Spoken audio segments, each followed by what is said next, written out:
आइए शुरू करते हैं।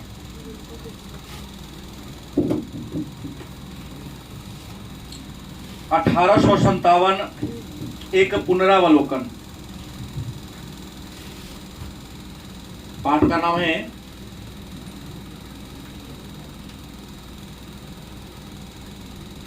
₹1857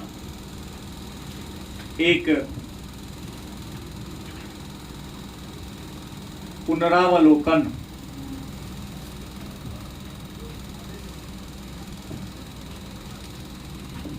भारत का जो इतिहास है या भारत का जो स्वतंत्रता संग्राम है, वास्तव में यह विद्रोह, क्रांति और युद्धों का इतिहास है। हालांकि भारत ही नहीं, संसार के आप किसी भी देश की आजादी की लड़ाई को देखें, स्वतंत्रता संग्राम पर अगर नजर डालें तो लगेगा केवल और केवल वहां पर युद्ध ही हुआ है। और स्वतंत्रता की लड़ाई में अनेक सारे लोगों ने अपने प्राणों की आहुतियां दी। जैसा कि हम सभी जानते हैं कि भारत पर ईस्ट इंडिया कंपनी का शासन था। किसका शासन था? और रियल में ईस्ट इंडिया कंपनी भारत में व्यापार करने आई थी। मतलब ईस्ट इंडिया कंपनी एक व्यापारी कंपनी थी। इस कंपनी का इंडिया में आगमन का एकमात्र उद्देश्य था व्यापार करना। हालांकि भारत में व्यापार करने आई और राजा से अनुमति मिल जाने के बाद, जहांगीर से अनुमति मिल जाने के बाद, इन्होंने अपना पहला व्यापारिक केंद्र गुजरात के सूरत शहर में खोला था। लेकिन भारत के देशी रियासतों के खंडित राष्ट्रीयता, लोगों में राष्ट्र के प्रति लगाव के भावना का भाव को ये लोग भांप गए और मुगल साम्राज्य के कमजोर उत्तराधिकारी के लाभ उठाकर मुगलों ने क्या किया था, अंग्रेजों ने क्या किया, 1757 ईस्वी में पलासी के युद्ध में बंगाल के नवाब सिराजुद्दौला को हरा दिया और 1764 में बक्सर के युद्ध में मीर कासिम और उसके संयुक्त सेना को पराजित कर दिया। हालांकि मीर कासिम के संयुक्त सेना में दिल्ली के मुगल बादशाह शाह आलम द्वितीय भी थे। तो इस पलासी के युद्ध के बाद भारत में व्यापार करने आई ईस्ट इंडिया कंपनी शासन करने वाली कंपनी में बदल गई। और शायद आप सबको पता है कि अंग्रेजों ने भारत में भारतीय शासन व्यवस्था में सुधार लाने के लिए, प्रशासनिक कमियों को दूर करने के लिए, शासन व्यवस्था को चुस्त दुरुस्त करने के लिए 1784 ईस्वी में कानून पारित किया था, पिट्स इंडिया एक्ट। और पिट्स इंडिया एक्ट के तहत भारत में शासन व्यवस्था की देखरेख करने के लिए बोर्ड ऑफ क्या था?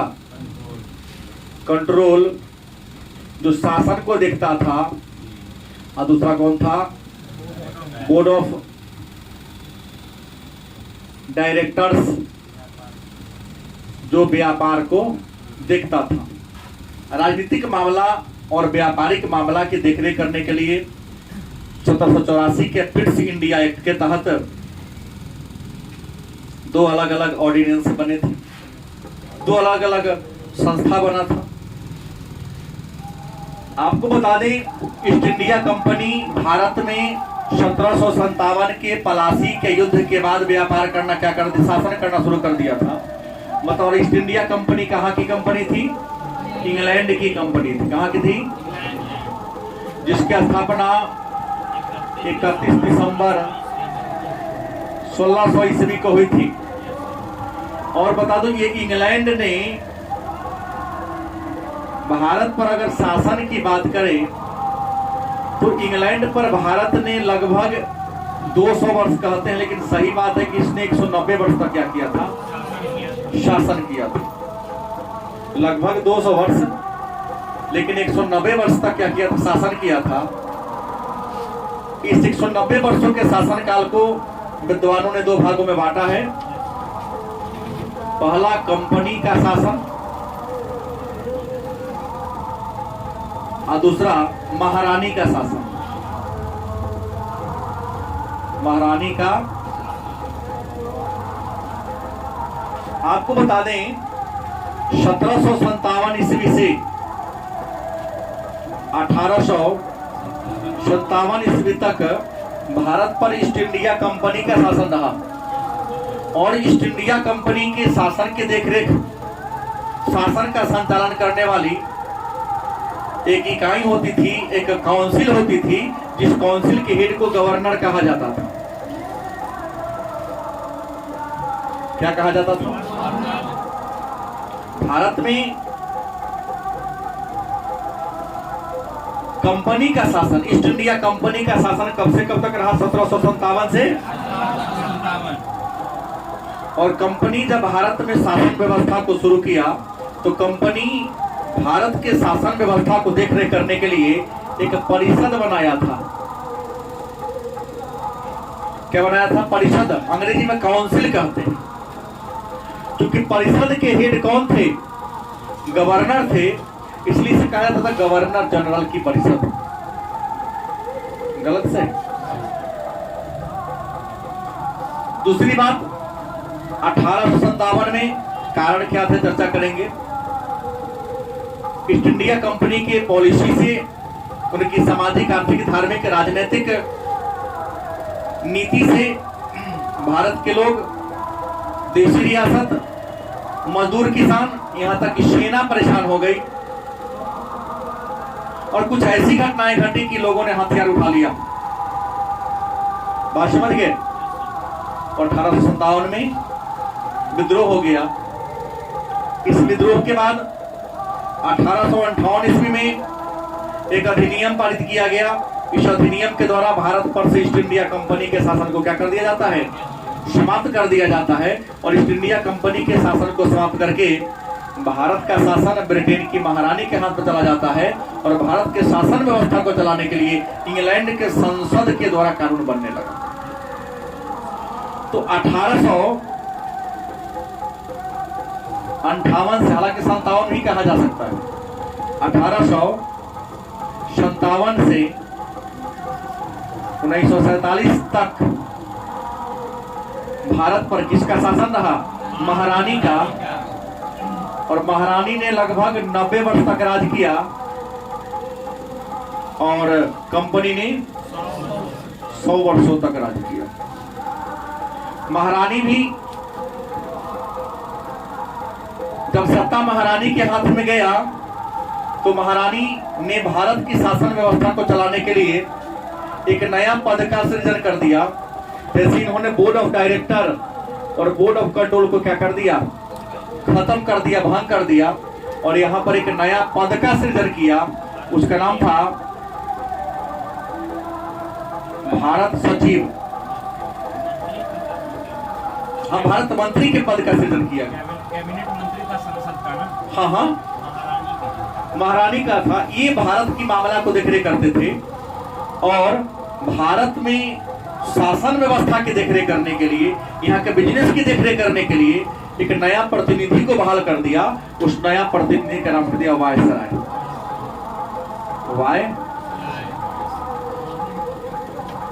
वायसराय, जिसका शाब्दिक अर्थ होता महारानी का मुकुट।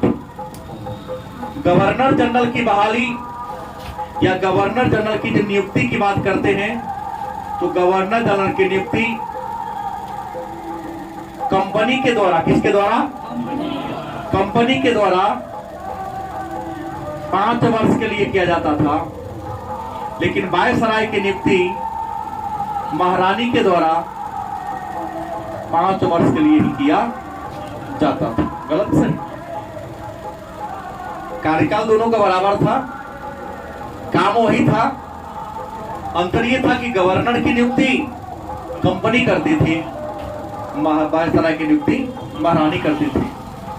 क्योंकि जो जिसकी नियुक्ति करता उसके प्रति वह जवाबदेह होता है। तो गवर्नर की नियुक्ति कंपनी करती थी तो कंपनी के जो आदेश होते थे गवर्नर जनरल वही फॉलो करता था। तो वायसराय की नियुक्ति महारानी करती थी, तो वायसराय उसी बात को फॉलो करता था जो महारानी करती थी।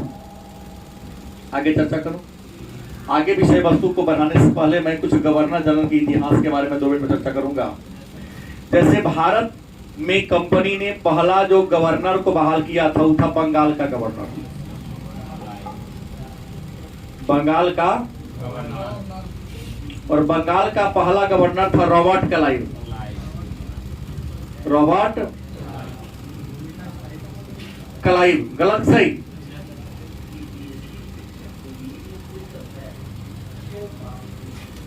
आपको बता दें पहला सीधा था कौन? बंगाल का गवर्नर।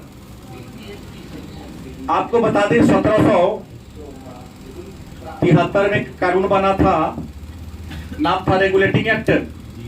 क्या नाम था? Regulating act.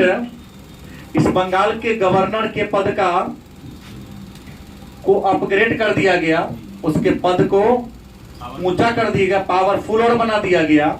नाम रखा गया बंगाल का गवर्नर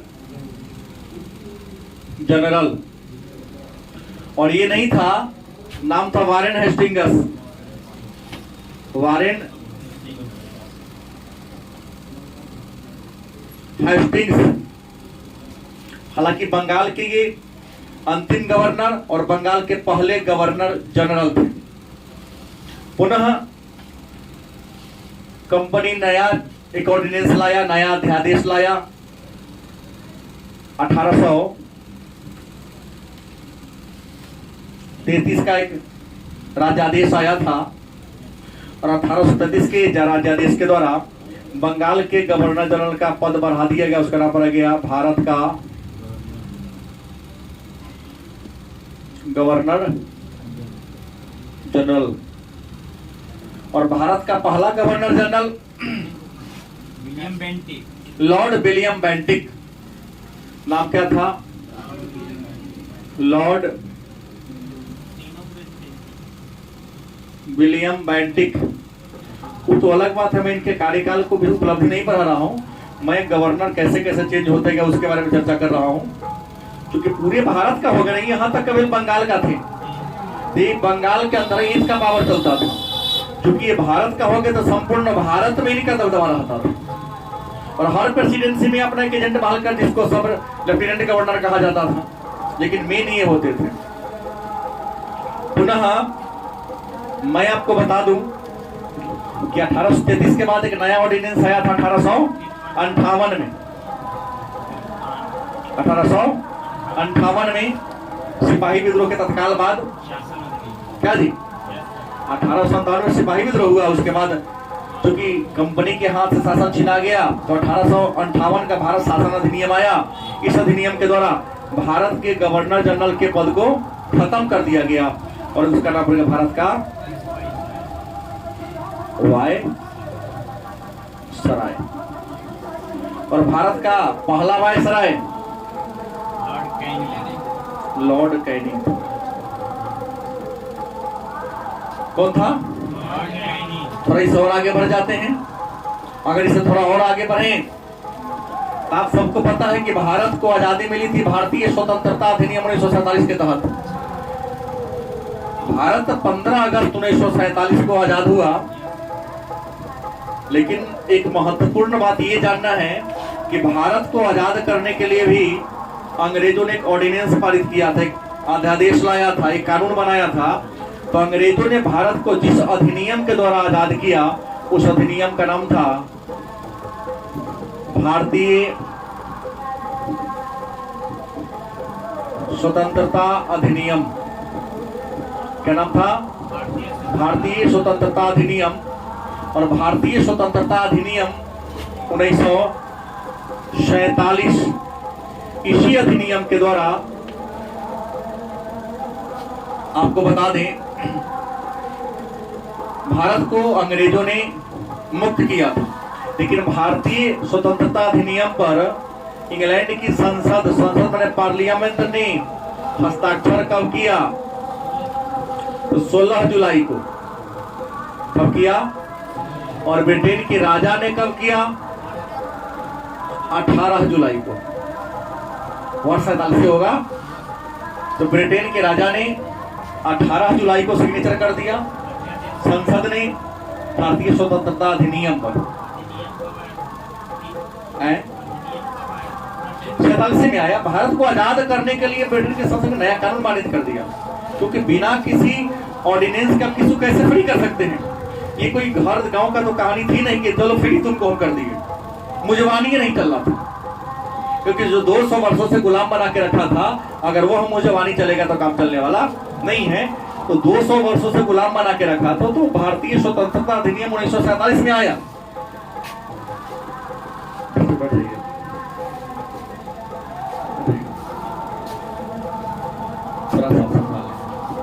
भारतीय स्वतंत्रता अधिनियम 1947 में आया। इस अधिनियम पर इंग्लैंड के संसद के सदस्यों ने, नहीं सीनेट हो या क्या हो, हाँ हाउस ऑफ कॉमन हो, उन सभी सदस्यों ने 16 जुलाई को सिग्नेचर कर दिया। और वहां के राजा, क्योंकि वहां राजतंत्रीय लोकतंत्र है, भारत में गणतंत्रीय लोकतंत्र है, लेकिन इंग्लैंड में क्या है, राजतंत्रीय लोकतंत्र है। तो इंग्लैंड के राजा ने सिग्नेचर कर दिया 18 जुलाई को। जब राजा सिग्नेचर कर दिया, तो राजा के सिग्नेचर करने के बाद वही 15 अगस्त 1947 को हमें क्या करें, सत्ता का हस्तांतरण किया। सत्ता का बड़ा विवाद का मुद्दा है। आजाद नहीं किया उसने, क्या आजाद किया, गौर से समझने की जरूरत है। मलिका सत्ता का हस्तांतरण, हमारे हाथ में सत्ता था, हम तुम्हारे हाथ में। अंग्रेज ने आजाद शब्द नहीं लिखा है। क्या गलत बोल रहा हूं? गुलाम तो उपनिवेश बोला ना। खैर ये बात होगी। तो एक प्रश्न आपके मन में और भी होगा कि आखिर अंग्रेजों ने भारत को 15 अगस्त 1947 को आजाद काहे कर दिया। इंग्लैंड के राजा ने 18 जुलाई को सिग्नेचर कर दिया। 16 जुलाई को ब्रिटिश पार्लियामेंट के सारे मेंबर ने कर दिया। तो 17 जुलाई 19 जुलाई को कर सकता था, 20 जुलाई को कर सकता था। ये तारीख लड़ा के ले गया 15 अगस्त। आखिर क्यों? आखिर 15 अगस्त में कोई लोचा है क्या, या कोई खासियत थी, किसी पंडित से दिखाया था उसने? इसके पीछे भी लॉजिक था कि शायद आपको पता है कि सेकेंड वर्ल्ड वार की बात करते हैं तो 1939 से 1945 ईस्वी तक चला था। सेकेंड वर्ल्ड वार शुरू कब हुआ, खत्म कब हुआ, 1945 में खत्म हुआ। और मैं आपको बता दूं, सेकेंड वर्ल्ड वार में ही अमेरिका ने 6 अगस्त 1945 को जापान के हिरोशिमा शहर पर और 9 अगस्त 1945 को जापान के नागासाकी शहर पर एटम बम गिरा दिया। गलत कि सही? परमाणु बम गिरा दिया। नाम था लिटिल बॉय, 6 तारीख वाला का, 9 तारीख वाला का फैटमैन। इससे जापान परेशान हो गया और 15 अगस्त 1945 को क्या कर दिया, आत्मसमर्पण कर दिया, सरेंडर बोल दिया। सेकेंड वर्ल्ड वार में जापान ने मित्र राष्ट्रों के सामने कब सरेंडर बोल दिया, 15 अगस्त 1945 को। चूंकि जापान एशिया महादेश का,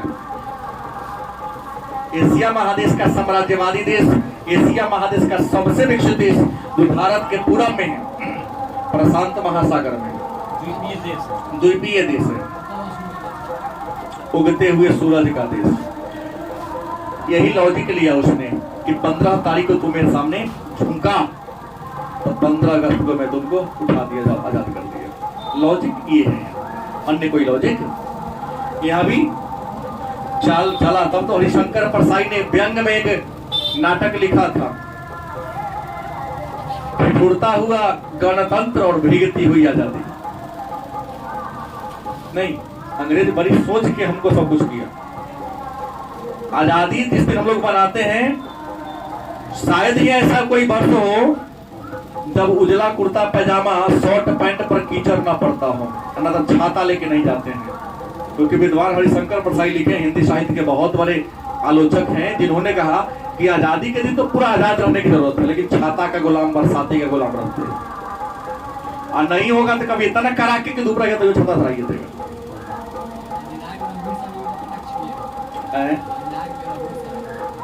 और गणतंत्र दिवस को देखो, इतनी ठंडी रहती है, उस दिन भी हमको फ्री नहीं रहने देता है, कंबल का चटैया के गुलाम हो जाते हैं। कई बार तो इतनी ठंडी की ऐसे ऐसे सभी लोग हैं, पानी को देख के ही नहा लेता है, नहाने की क्या पानी देख ले स्नान हो गया।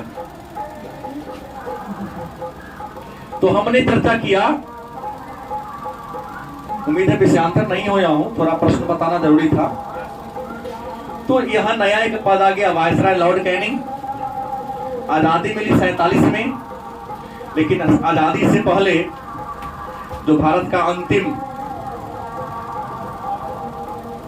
स्वतंत्र भारत का अंतिम चाहे प्रथम वायसराय, रियल में वायसराय होगा, लेकिन हम लोग कहने के लिए गवर्नर जनरल कह देते हैं। क्या जी चलते आ रहा है बहुत दिनों से। क्या थे? Lord Mountbatten. Lord Mountbatten. देखिए, स्वतंत्र भारत के प्रथम कहे तब या अंतिम कहे तब यही होगा। हाँ, इसी में अगर प्रथम अंतिम भारतीय जोड़ दे तो चक्रवर्ती राजगोपालाचारी। कौन थे? चक्रवर्ती राज। अब यहां मैंने केवल 4 प्रश्न लिखा, लेकिन प्रश्न ज्यादा हो जाते हैं। बंगाल के पहले गवर्नर, बंगाल के अंतिम गवर्नर वारेन हेस्टिंग्स, बंगाल के पहले गवर्नर जनरल, बंगाल के अंतिम governor general Lord William Bentinck, और भारत के पहले governor general Lord William Bentinck, Bharat के अंतिम गवर्नर जनरल लॉर्ड कैनिंग, और भारत के प्रथम वायसराय स्वतंत्र भारत के पहले और अंतिम गवर्नर जनरल चाहे वायसराय लॉर्ड माउंटबेटन, और स्वतंत्र भारत के प्रथम और अंतिम भारतीय गवर्नर जनरल चक्रवर्ती राजगोपालाचारी। तो यहाँ पर एक ही आदमी का 2-2 प्रश्न आता है, बस आपको सोचने में ध्यान देना है। तो हमने कहा कि यहाँ पर कंपनी का शासन हो जाता है, गवर्नर जनरल भारत के शासन व्यवस्था की क्या रखती है? देखरेख करती थी। इन 100 वर्षों के शासनकाल में ईस्ट इंडिया कंपनी ने भारत के सामाजिक, आर्थिक, राजनैतिक, धार्मिक क्षेत्र में अनेक सारे बदलाव किए। कुछ बदलाव अच्छे थे, कुछ बदलाव अच्छे नहीं थे, लेकिन भारतीयों ने एक स्वर में, चाहे वो बदलाव अच्छा किया हो चाहे बुरा, का सबका विरोध किया। नहीं, जैसे कल आया ना कि 2000 के नोट अब सितंबर तक उसके वैलिडिटी है, मेरे ख्याल से बहुत अच्छा है। सरकार को ऐसी पॉलिसी हर तीसरे वर्ष पर लाना चाहिए, इससे जमाखोरी पर रोक लगेगा। लेकिन दिन दूर नहीं है, अगले 15 दिन के अंदर में विरोधी पार्टियां सड़क पर गरीब को उतार देगी। ज्यादा मैं कह दिया, क्यों उतारेगी मालूम है? कि सरकार ये कर दिया। तो भाई जब तू कहता है हम बीपीएल बिना पेनी के लोड 2000 तेरा पास कहां से आया? हमको 3 महीने के बाद परसों को आया था, हमने प्रणाम करके रखा, पर्स में कसाई निकाल ली है, जाके दे दीजिए किस दुकानदार को, रख दो, ये बला के रख दो, जिसका वैलिडिटी है ये नहीं है। वैसे दिन फोटो खींच के रख लेंगे कोनो के देखने के लिए, ऐसा था ये बोला लगा नहीं। गरीब इतिहास बन गई, किसी के घर में नहीं होगा, अमीर के घर में होगा जो बहुत ब्लैक मनी रखा होगा, जो विरोध करेगा समझना वो खेना और के गाय की दूध पीने वाला दमेले। अच्छा पॉलिसी सरकार की है। ये गरीब के हित में है। देश का मार्केट विकास भी है सर देश में विकास भी छिपा हुआ है। नोट हमेशा छोटा होना चाहिए। काला बाजार को 20 को घर बनाना पड़ेगा। नोट रखने वाला घर ही हो, रहे वाला घर ही हो, लैट्रिन करे वाला टंकी हो, नोट रखने वाला टंकी हो। फिर मुद्दे पर आइए। तो इन कारणों में पहला कारण होगा राजनीतिक कारण। कौन कारण? सिपाही विद्रोह का राजनीतिक कारण क्या था? सुन लीजिए। सिपाही विद्रोह के राजनीतिक कारण में सबसे पहला कारण अगर हम लेंगे तो लॉर्ड वेलेस्ली का नाम सुने होंगे आप लोग। लॉर्ड वेलेस्ली अंग्रेजों का ये गवर्नर थे। अंग्रेजों के द्वारा भारत के व्यवस्था की देखरेख करने के लिए बहाल किया गया गवर्नर थे। इन्होंने भारत में एक परंपरा शुरू किया था, सहायक संधि। कौन संधि? हालांकि भारत में या संसार में सहायक संधि की शुरुआत फ्रांसीसियों ने किया था। नाम था डुप्ले। था ना? डुप्ले था ना? फ्रांसीसियों की थी। लेकिन अंग्रेज में आएगा तो लॉर्ड वेलेस्ली ऐसे गवर्नर थे जिन्होंने सहायक संधि शुरू किया और अपने सहायक संधि के तहत भारत के कई देशी रियासतों पर सहायक संधि को थोप दिया। और सहायक संधि करने वाले देशी रियासत के राज में अपने कर्मचारी रखता था, जिसे राजनीतिक अभिकर्ता कहा जाता था। राजनीतिक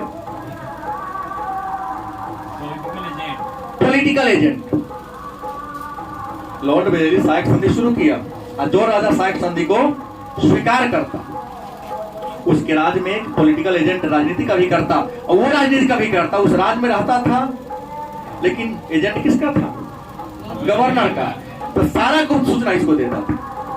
इतना ही नहीं, कुछ सेना भी वहां रखता था। यह कहकर तुम्हारे ऊपर कभी विपत्ति आएगी तो हम तुम्हारा क्या करेंगे? आई से बदले में सबको वेतन दिलवाता था, भोजन करवाता था। उस राजा के खजाना प्रभारी पर रहा था ना। राजा चाह कर भी संधि हो गया तो संधि को तोड़ नहीं सकता। जो तोड़ता था उसको दंडित करने का काम किया जाता था। इस संधि के तहत कई राजाओं को हड़प लिया गया था। दूसरा एक गवर्नर आए थे, नाम सुना होगा, डलहौजी। बहुत काम किया देश में, लेकिन इतना बदमाशी कोई नहीं। आज रेलगाड़ी पर जो चढ़ते हैं ना, इसी का देने के लिए बनाया। डाक विभाग का देश इसी का, डाक विभाग। पोस्ट ऑफिस चिट्ठी जो भेजते हैं, भारत में पोस्टल ऑर्डिनेंस 1854 में इसी के काल में पारित हुआ था। रेलवे इसी के काल में चला था। केवल उजर कुर्ता जो पहन लिया ओकरा से गंदा कोनो आदमी नहीं है, क्योंकि ब्लैक पर का दाग हट सकता है, लेकिन जो ऑलरेडी व्हाइट है उसके दाग को मिटाना थोड़ा सा असंभव है। क्या?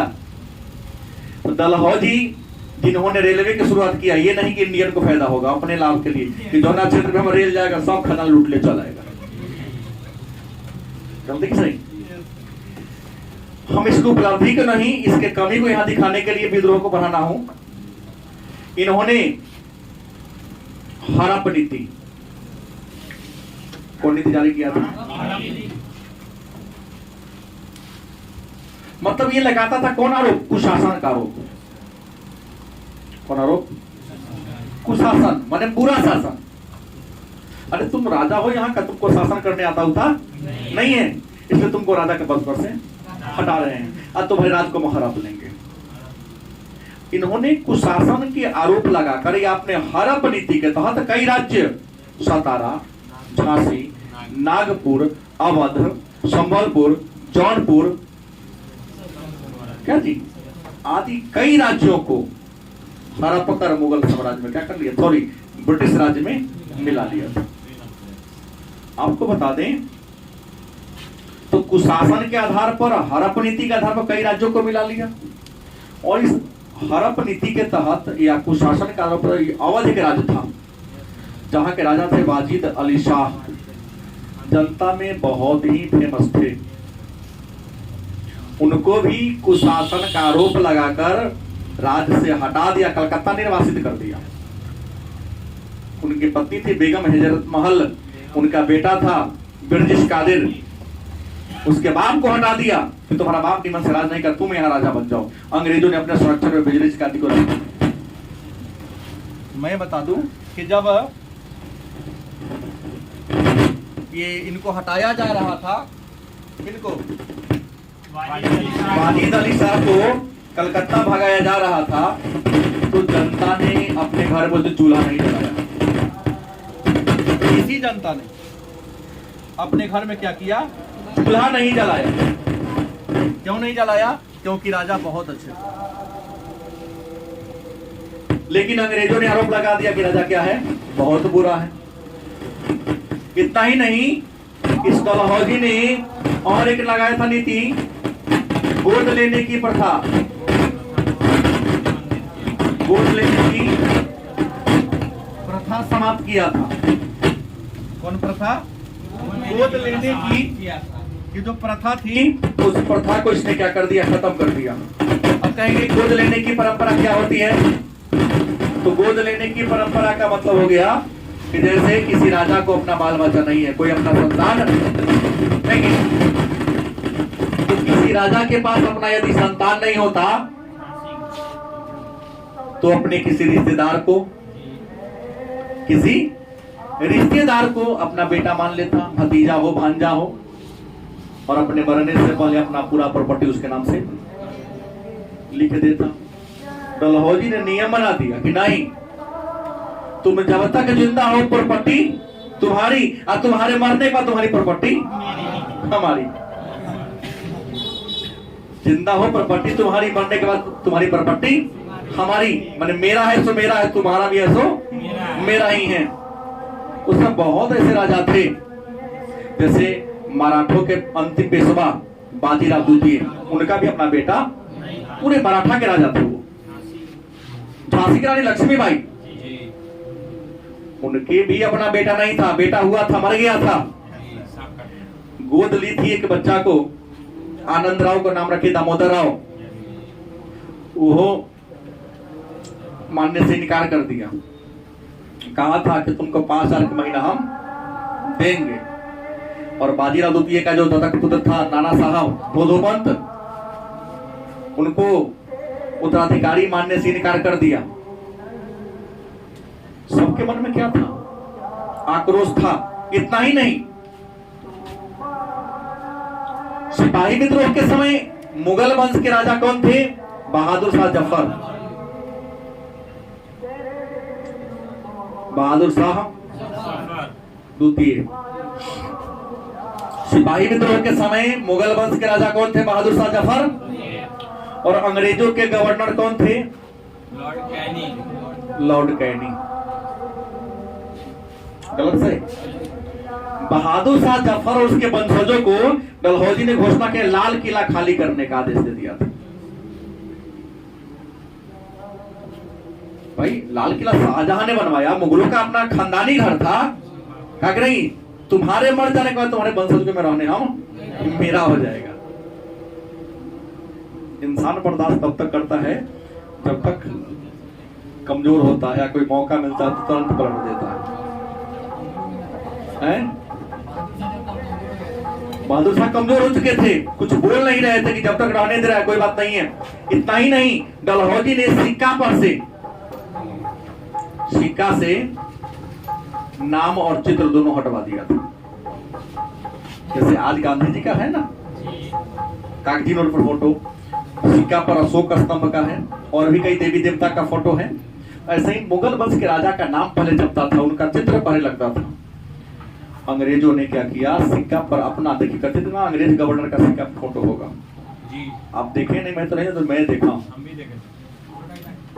सही बोला हूँ, वैसा आता है ना अजूबा, तो उसको मैं संग्रह में रखता हूँ। चांदी वाला पर ज्यादा मिलेगा। तो सिक्का पर से नाम हटवा दिया, चित्र हटवा दिया, अपना चित्र लगवाने लगा। और आप जान रहे थे ये तो चिनगारी ठंडा घास था, हरा घास था, आग लगा हुआ, लग गया, गरमाएगा तब ना फफकेगा।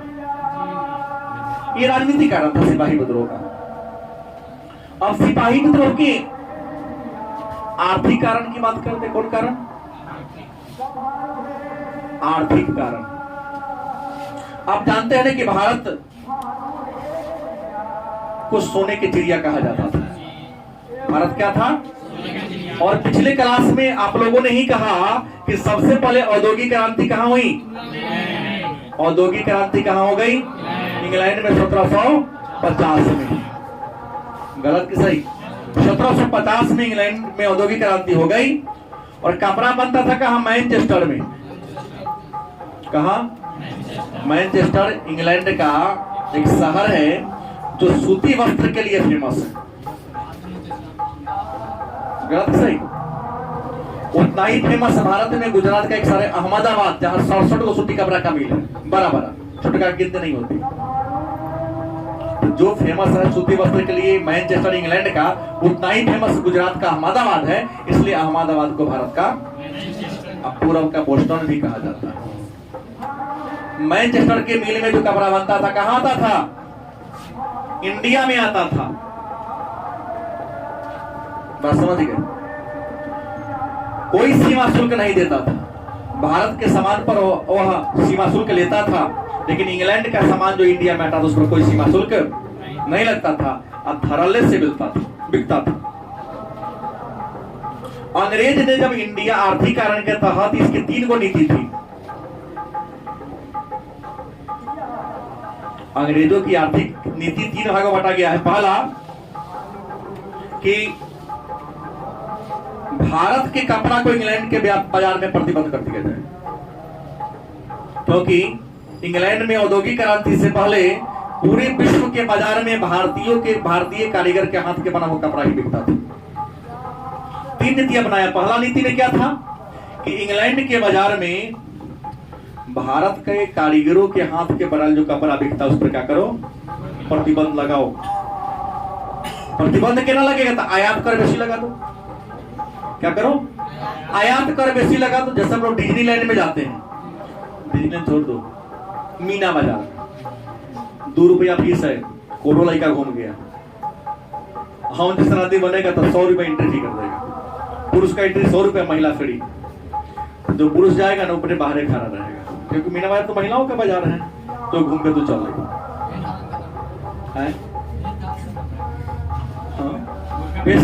मैं नहीं बोला। तो अंग्रेजों ने नीति अपनाया था कि भारत के कपड़ा पर जो आयात कर है ज्यादा बढ़ा दो, क्योंकि टैक्स ज्यादा लगा दोगे ना तो सामान क्या हो जाएगा?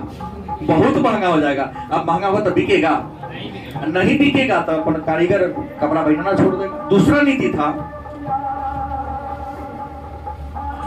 कि इंग्लैंड में जो सूती कपड़ा का मिल है उसको कच्चा कपास चाहिए। कपड़ा को रंगने के लिए क्या चाहिए? नील। तो भारत के किसानों को प्रोत्साहित किया जाए कि वह ज्यादा से ज्यादा क्या कर सके?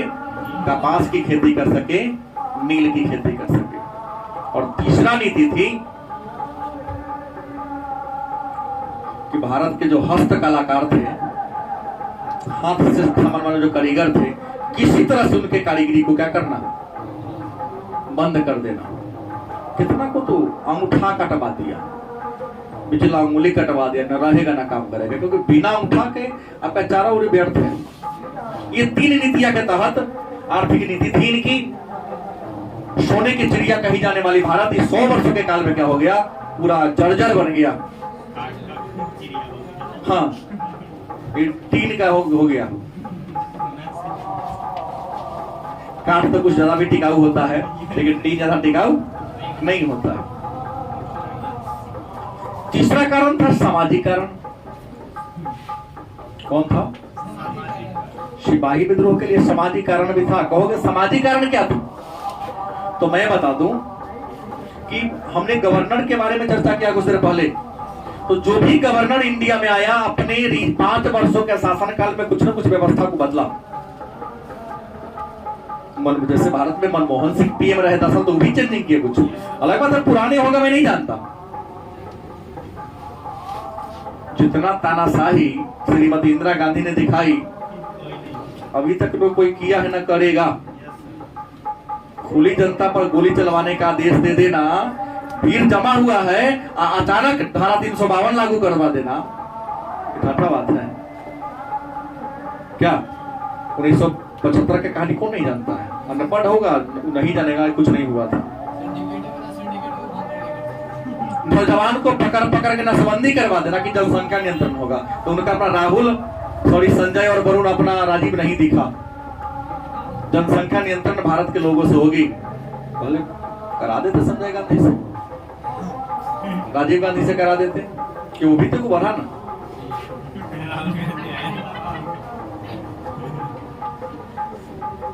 गलती बोल दिया नहीं, नीति हो तो पहले अपने से लागू करो, मेरा मानना है। अच्छा लोग कहते हैं जो कोई कानून बनाता है पहले उसको अपने खुद फॉलो करता है। सर जैसे पुतिन है रूस में, पहला जो वैक्सीन था अपनी बेटी को दिलवाया, हाँ तब ना हुआ कितना दिन तक पुतिन रहेगा। एक्सपेरिमेंट किया था अपने पर, यहाँ जनता पर एक्सपेरिमेंट होता है। उस समय डॉक्टर है कि मेडिकल पर एक्सपेरिमेंट करता है। नेता है तो आम जनता पर एक्सपेरिमेंट करता है। तो सामाजिक कारण में क्या था, तो अलग अलग गवर्नर ने अपने शासन काल में कुछ सुधार किया। हालांकि सारा समाज सुधार अच्छा था इसका, जैसे बाल विवाह पर रोक लगा दिया। गलत किसा है? 8 साल के 9 साल की उम्र में लड़की का बियाह हो जाया करता था। बेमेल विवाह पर रोक लगा दिया।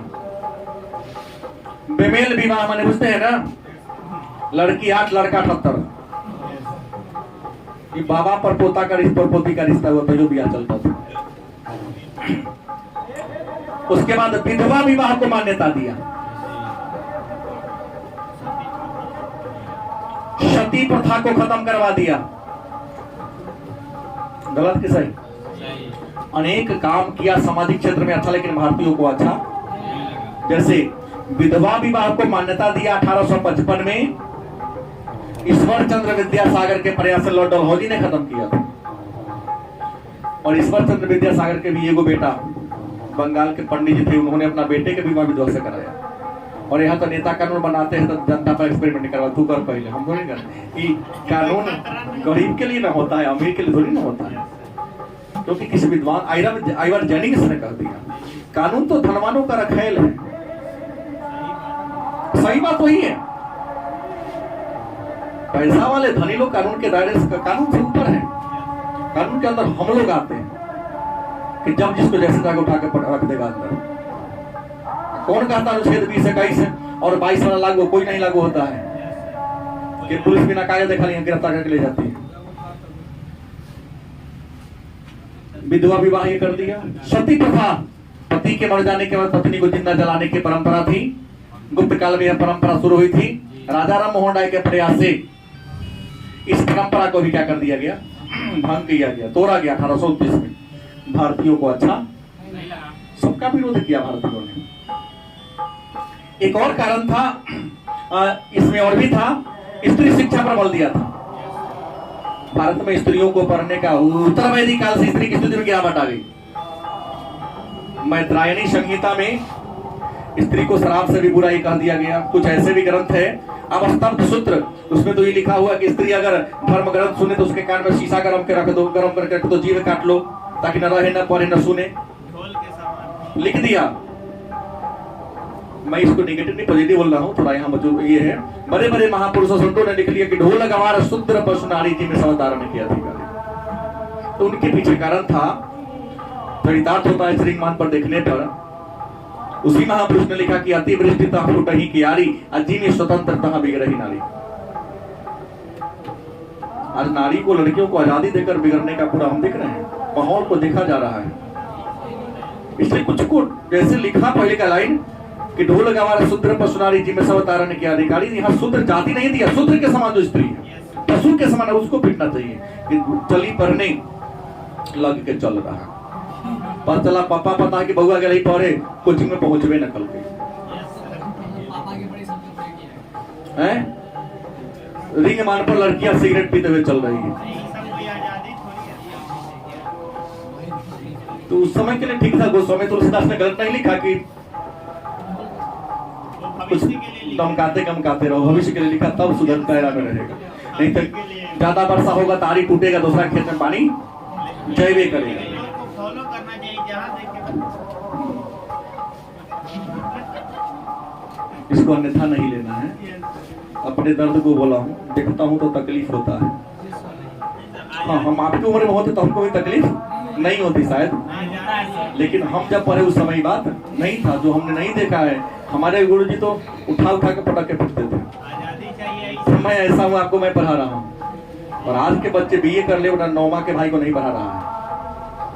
क्योंकि सामने देखो ना, इतना यूनिवर्सिटी के केस रखा रहा था, वो टिकता हूँ, मंत्र फूंक देता हुआ अकेले चला जाता है। सुबह 3 दिन से बोला क्या आ रहा है, सर की अभी परीक्षा है, चेक ना दो। बढ़िया चेकता हूँ, जाके कहता फाड़ लेता है, इसमें खड़ा हो गया लिख के चल आता है। सब टकरा के ला कल ओवर फेंक हम सरस्वती माता के नाम लेके लिख देते, सब लग जाता है। स्त्री शिक्षा पर बल दिया, स्त्री शिक्षा को बढ़ावा दिया था। भारतीयों ने शिक्षा के कार्यालय को नाम दे दिया शैतानी दफ्तर। क्या नाम दिया? कि शैतान का दफ्तर है, वहां पढ़ोगे तो शैतान बन जाओगे। इतना ही नहीं, धर्म के क्षेत्र में भी चेंजिंग किया था अंग्रेजों ने। क्या किया? धर्म के क्षेत्र में भी बदलाव करने का काम किया। धार्मिक क्षेत्र में क्या बदलाव किया, सुन लीजिए।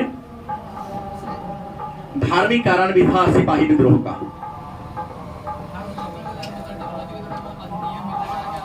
धार्मिक कारण में मैं आपको बता दूं कि 1813 में एक एक्ट आया था, गलत सही, इसमें ईसाई धर्म के पादरियों को इंडिया में ईसाई धर्म प्रचार करने की क्या दी गई? अनुमति दे दी गई। गलत कि सही? इतना ही नहीं, 1850 में कानून बना। इस कानून में कहा गया कि धर्म परिवर्तित करने वाले को उसको पैतृक संपत्ति से वंचित। तू हिंदू हो, तू मुसलमान हो, अंग्रेजों के काल में धर्म बदल लो, तो बाबू के मरने का प्रॉपर्टी तुम्हारी रहेगी। धर्म नहीं बदलोगे तो अंग्रेज का हो जाएगा। ये कौन तरीका हुआ? धर्म बदल लेंगे तो हमारी प्रॉपर्टी हमारी, नहीं बदलेंगे तो हमारी प्रॉपर्टी। नियम बना दिया कब? 1850 में। और एक अंग्रेज था, नाम था मेजर एडवर्ड। क्या नाम था? एडवर्ड। इन्होंने स्पष्ट कहा था कि भारत पर शासन करने का हमारा अंतिम उद्देश्य सभी भारतीयों को क्या बना देना है? ईसाई बना देना है। ये खतरनाक चलेगा। इतना ही नहीं, सुनो अभी सुनो, भारतीयों को तिलक लगाने, मूछ रखने, दाढ़ी रखने, पगड़ी बांधने, सब पर रोक लगा दिया। हम लोग सब मूछ से निमोचिया से डर जाता रहा हूँ। यहाँ देख सब कराम कराम मूछ रखने वाले लोग शौकीन सब है। कुछ लोग तो ऐसे मूछ रखता है कि कितना इतना बड़ा हो जाता है। इसकी प्रतियोगिता इंडिया ने जीतता है। कड़िया ड्रेस पहन ले, कड़िया गमछा रख ले, कहीं कड़िया तिलक लगा ले, दाढ़ी कुछ बना के तो देखते रह जाता है याद। हो सकता है हृदय से कोमल हो, उसका शौक हो रखने का। क्या सभी मुझ रखने वाले खूंखार होते हैं क्या? ब्लैक पहनने वाले खूंखार नहीं, हृदय उसको पसंद है, कड़िया अच्छा लगता है, उसका व्यक्तिगत चॉइस हो सकता है। लेकिन अंग्रेज को शायद इसका चॉइस, उसको चेहरा से डर लग जाता रहा होगा। फिर परंपरा पर रोक लगा दिया। अब क्या यकीन जब चलेगा क्या कि अपने पसंद का मैं कपड़ा नहीं पहनूंगा, अपने पसंद का मैं दाढ़ी मुझ नहीं रखूंगा।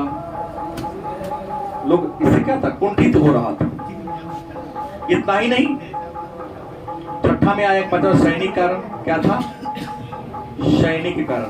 किम जोंग इसलिए बोला हूं कि वहां 6 प्रकार के बाल का हेयर का स्टाइल है। 7वां होगा तो गर्दन ना रहेगा, 7वां स्टाइल कराओगे तो यहां से कटाएगा बाल। हाँ, अब जैसा वो कटवाता था वैसा कोई नहीं कटवाएगा, क्योंकि वहां क्या ऑटोक्रेसी है, तानाशाही। सैनिक कारण भी था। सिपाही विद्रोह के समय भारतीय सैनिक और अंग्रेज सैनिक का अनुपात 5:1 था। भारतीयों को 2 रुपया वेतन मिलता था, अंग्रेजों को 5 से 7 रुपया वेतन। लड़ाई में सबसे आगे कौन होता था? इंडियन। लेकिन प्रमोशन में सबसे आगे यूरोपियन होता था। वेतन कम दिया जाता था, लड़ाई में आगे रखा जाता था, प्रमोशन नहीं मिलता था। और 1854 में डाक अधिनियम बना था, पता होगा सबको, लॉर्ड डलहौजी के काल में।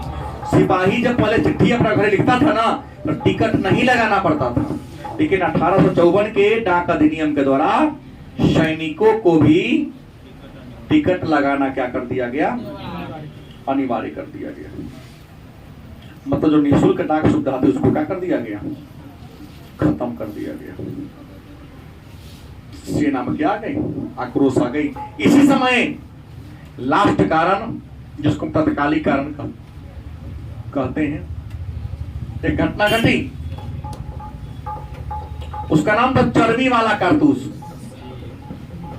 चर्बी वाला कारतूस।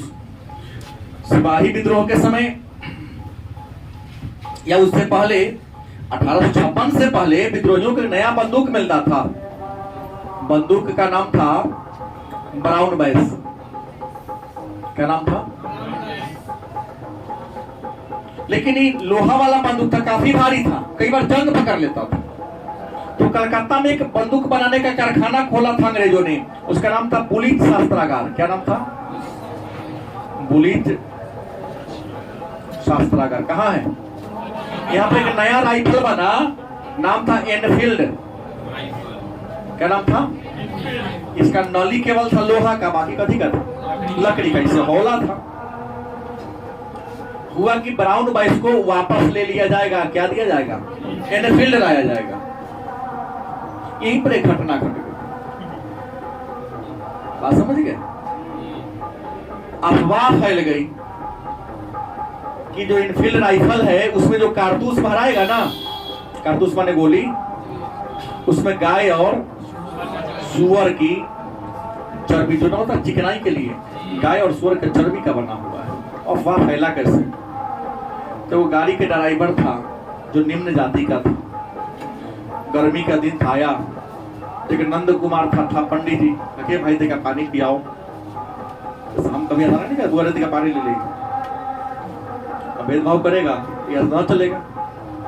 लेकिन वहां चला, हम तो पंडित जी हैं, हमारे से पानी मांग के ना दिया होगा, दो चारों गाली ने तोरा बुझाई क्यों ना होगा, छोटे जात हो कि हमसे पानी मांगा, ठीक है तू रहने दो, हमको न दो।